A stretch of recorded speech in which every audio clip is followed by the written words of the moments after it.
everyone. So today's demonstration is all about bowl cozies, and I just want to have one here as an example. And all it is two 10-inch squares, contrasting materials, and I also have a batting on the inside, and the batting is just some scrap material I have left over from making quilts with. And you can see the size of it in my hand here, and it fits a standard cereal bowl, but it also fits a bigger bowl, which I have here. It's one of these bigger ones, and again it just sits in.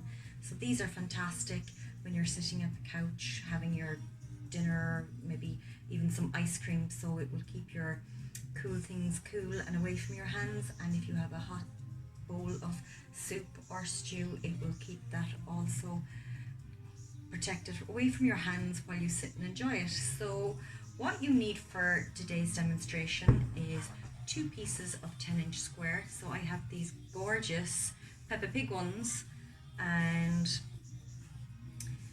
two of those, and you will also need two pieces of batting that are 10 inches square. So I'm going to start straight away with the demonstration, and this is a very quick project to make, and generally when I do make these projects I would make a set of these cozies at the same time, so I would generally make 4 per the set, and they make fantastic gifts, presents. And as I said, even like for kids, you've got your Peppa Pig version, you've got your adult version, or maybe something that matches your kitchen, or as a gift to match someone else's. Alright, so let's get to it. The first thing we're going to do is we're going to mark some diagonal lines on our piece of fabric. Now I use a friction pen, and this pen disappears when you put the iron to it. Now if you don't have one of these, some chalk is also adequate once you can see the line. And if you have any Crayola washable pens at home, they will generally do the same job for you as well, because they disappear once you put them in the wash. So that's our first step. We put on our diagonal lines, if you can see there. And secondly, we take our piece of batting, we place this down, and we sit our piece of material on top, right sides up, like so. I'm going to do that with the second one.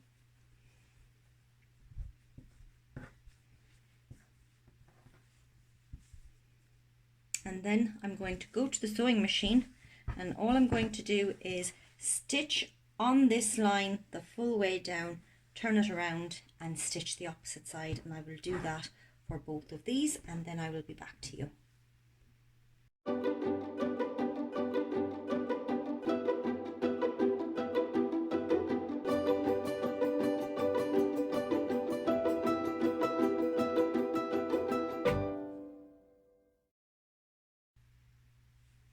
So now I have pressed my stitching on my squares. I'm just going to have a look, and if there's any batting, as you can see here, there's a small piece protruding past my material. If you do have anything like that, now would be the best time to give it a trim, because we're going to be folding over these squares shortly and putting some stitches on them.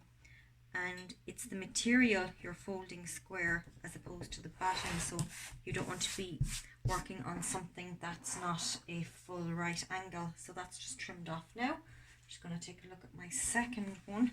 There's a slight piece here, so I'm going to trim that also, and then we can start marking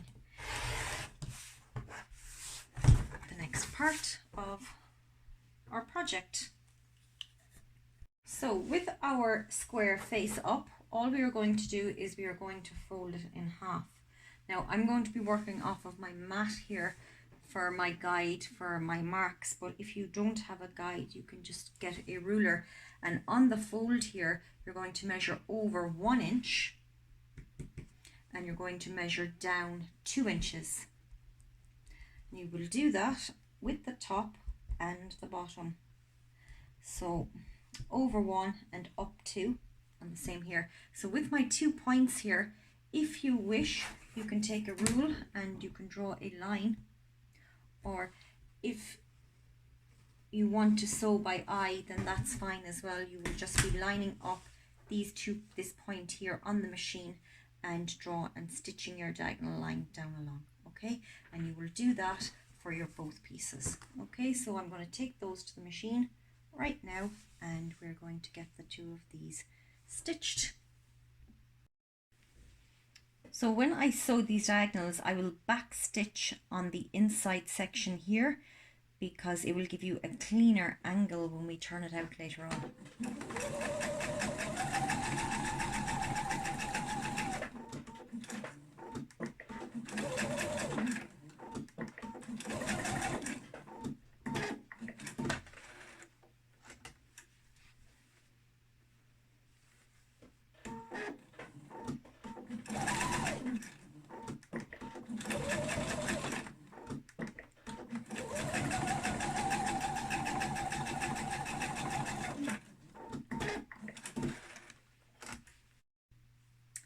Now that these seams are stitched, we are going to open out the box section and we are going to fold the opposite way on itself. So our other two corners are meeting, and we are going to mark the same measurements again, over 1 inch and down 2 inches. And we'll do that on the top piece and again on the bottom and up 2. We'll bring these back to the machine and we will do the exact same stitching on both of these. Okay. Once all of those center pieces have been stitched, you then come along and take your scissors and you just trim off the interior angle, leaving about 1/4 inch seam on all 4 of these sections, and you will do that for your 2 corresponding prints. And then we start the fun bit of assembling our bowl cozy. Perfect. So now that 4 corners are done, as you can see there, that's the inside of it, and we're going to sit that up and we're going to put the right sides of this together. So as you can see, here's my second one. I'm just going to turn that inside out and sit it down.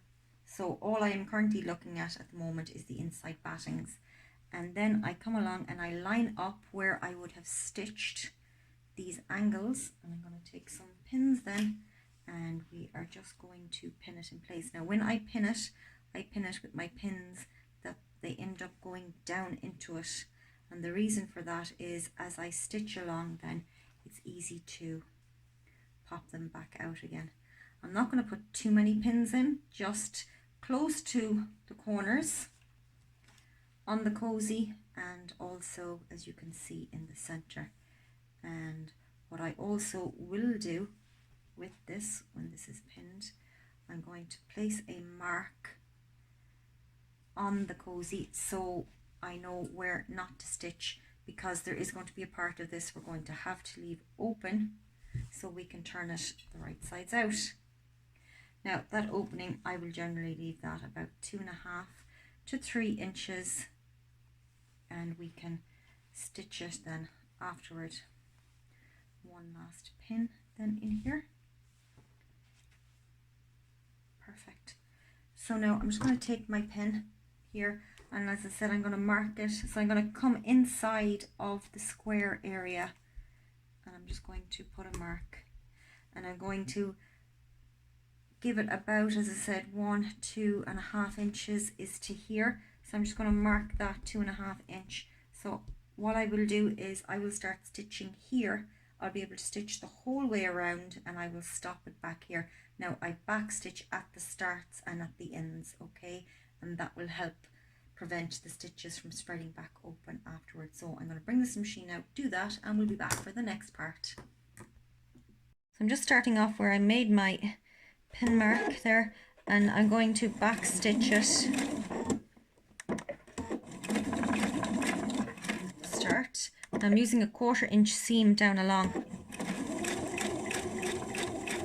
Now just as where I come up to where my 2 inch by 1 inch folds and stitching were, I'm just going to look at my seam underneath, and my seam underneath is coming toward me. So what I want to do, my top one, is I want to turn that the opposite angle. I'm just going to take the pin out and guide that through, and by putting your seams there at the opposite angles, it creates less bulk afterward when we turn it back out again. And once I've passed over that seam, all I'm going to do is I'm going to rotate my angle here slightly, so now my line here that continues down along is going to be straight, and I continue back down along then sewing. I'm going to keep sewing until my needle starts to come in contact with my stitch that you would have made earlier when you did your diagonals. And when you reach that stitch, you know then that you're on point for rotating your material and moving down the opposite side.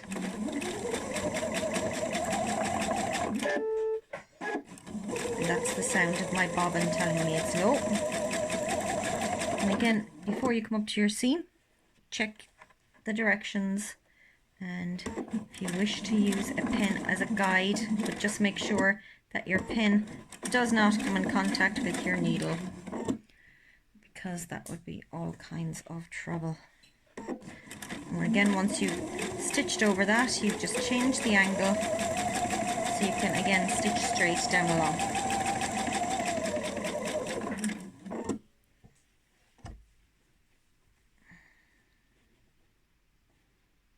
Now, do remember, it's not the batting that you're keeping straight here, it's your material. So if it moves in any way, just realign it as you go. So that's why it's vital to take your time while you're doing this. And again, my seam underneath is coming toward me, so I'm going to turn this one the opposite angle.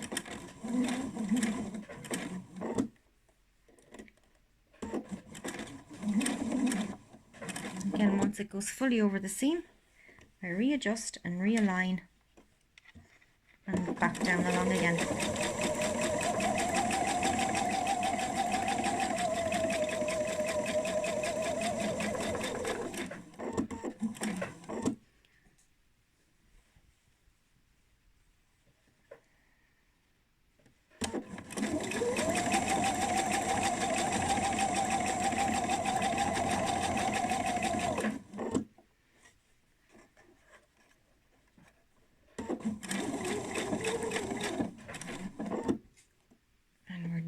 At the end of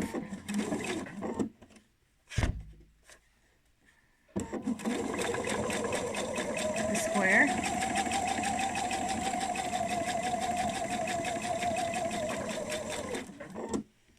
I'll turn it around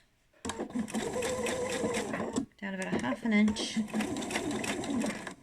back stitch, and that's it. So I'm going to bring it to the mat now, and I'm going to pull it out through the correct way from my 2½ inch opening that I've left here. Okay. Before I start to turn these out the right direction, I'm just going to snip the corners just to remove some of the bulk. Okay. When I want to turn the bag out, I will generally put my finger in and I'll go to the opposite diagonal corner, and I find this helps with starting to be able to push it through. Once I've that caught, then it's easy just to be able to feed the bag out the right direction. Now what I'll also do is I will use a knitting needle. This is a bigger diameter knitting needle, so if you have something like this, there's my opening there, I will use that to get into the corners. And that just helps to pop those corners out completely. And again, it's a bigger diameter needle, because if I did have a smaller one, it might end up puncturing my corner. Okay, number 2 and 3. Once I've this fully popped out and I'm happy with it, I will bring it to the iron and I will press it before I do any of the top stitching, because I want to make sure that my seams here are completely flat, like so. I don't want one over on top of the other. Okay, this is what you don't want when you do your top stitching later on. You want to try and make sure that you get them pressed down completely. And also when I'm pressing this at the iron, my open area here, just make sure that that's turned back in on the front and the bottom, also for your proper top stitching. I'm just going to start in about halfway on this section of it, and what I'm going to do is I'm just going to do a 1/8 inch seam the whole way along, and I'm going to back stitch at the start here. And now I'm just going to stitch it the whole way along, and it's the same thing again. You will need to adjust your angle as soon as you come up to that seam line that you have, and those seam lines are a good guide for you to know when to turn. And it's also the same when you come down to meet the corner point here. As soon as your needle will come in contact with that diagonal stitch line, you should know then that it's time for you to turn your material around the opposite way. And here we have it, our completed bowl cozy. After I'd given it my top stitch, I gave it a really good press on the iron, and now it's ready to use.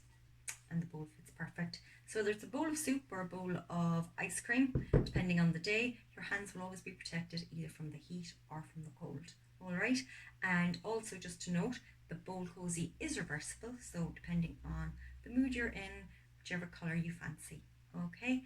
And lastly, when I was making this, as I generally do, I will always batch make. So I made a set of these, and here are my other 3, all in the different Peppa Pig material. So this is a set now that's ready to go as a gift. Okay, so best of luck with your sewing. I hope you'd enjoyed the tutorial, and if you did, give me a thumbs up. Thank you.